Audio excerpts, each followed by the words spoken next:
नमस्कार दोस्तों, आज की हमारी कहानी अच्छी लगे तो प्लीज हमारा चैनल सब्सक्राइब करें। कुसुम दूध गर्म कर रही थी। एकदम से देखते ही देखते दूध में उबाल आया और दूध उफन गया। कुसुम की एकदम से शांति भंग हो गई और दूध को उफना हुआ देखकर कुसुम बोली, ओहो, ये और उफन गया।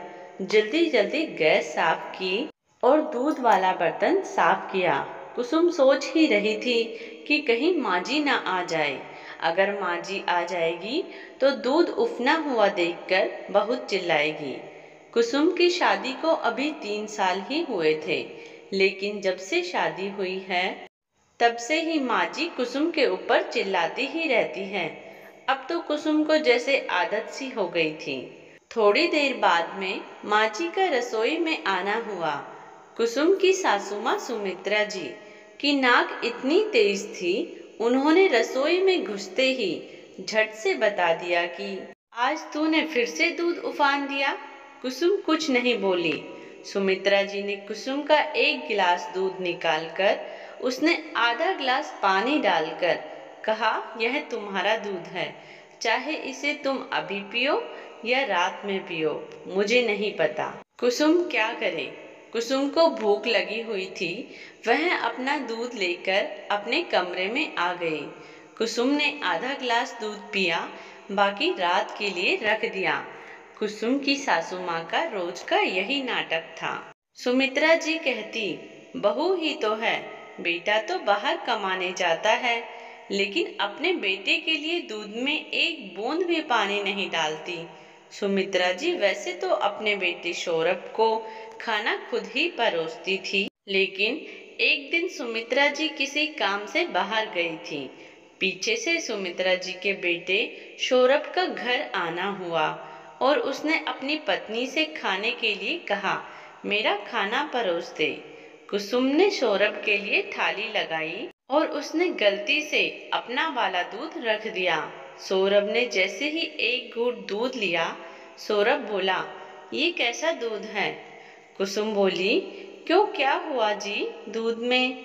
सौरभ ने बताया, यह दूध नहीं पानी है, इसमें तो जरा भी टेस्ट नहीं है। कुसुम को ध्यान आया कि मम्मी जी ने बताया था कि सौरभ के लिए तो बिना पानी वाला दूध रखती है। कुसुम बोली, अच्छा, मैं अपना दूध आपके लिए ले आई, शायद आपका तो फ्रिज में ही रखा हुआ है, लेकर आती हूँ मैं, रुको। इतना कहकर कुसुम सौरभ वाला दूध लेकर आती है। सौरभ ने अपना दूध पिया तो उसे पता लगा कि यह दूध बहुत अलग है। सौरभ ने कुसुम से पूछा, तुमने अपने दूध में इतना पानी क्यों डाला है? यह तो पीने लायक ही नहीं है। तब सौरभ ने दूध पीने के लिए मना कर दिया और बोला, माँ, अपने दूध कम होता है क्या? माँ ने कहा, नहीं बेटा, दूध तो बहुत होता है अभी, तू क्यों चिंता करता है? सौरभ कहने लगा, माँ, मुझे तो बिना पानी वाला दूध देती हो और मेरी पत्नी को तुम पानी ही पिलाती हो। सुमित्रा जी तेज से बोली, तुझे किसने कहा? सौरभ कहने लगा, माँ, मैंने कुसुम का दूध पीकर देखा है, बिल्कुल ही पानी है। सुमित्रा जी कहने लगी, मैं तो सबका दूध एक साथ ही गर्म करती हूँ। तब सौरभ किचन में जाकर देखता है और वहां पर एक गिलास दूध अलग से रखा हुआ था। सौरभ ने पूछा, माँ, ये दूध कैसा रखा हुआ है? अब सुमित्रा जी थोड़ी सी असहज महसूस कर रही थी। सौरभ कहने लगा, माँ, हम पति पत्नी और तुम, बस 3 ही तो सदस्य हैं इस घर में, और मैं अपनी पूरी महीने की तनख्वाह जैसे मिलती है वैसे ही तुम्हें लाकर देता हूँ। मैं तो उसमें से 1 रुपए भी अपने पास नहीं रखता, और तुम मेरी पत्नी के साथ ऐसा करती है। घर का ही तो दूध है। अगर तू भैंसों का काम करती है तो कुसुम भी तो सारे दिन घर पर लगी रहती है।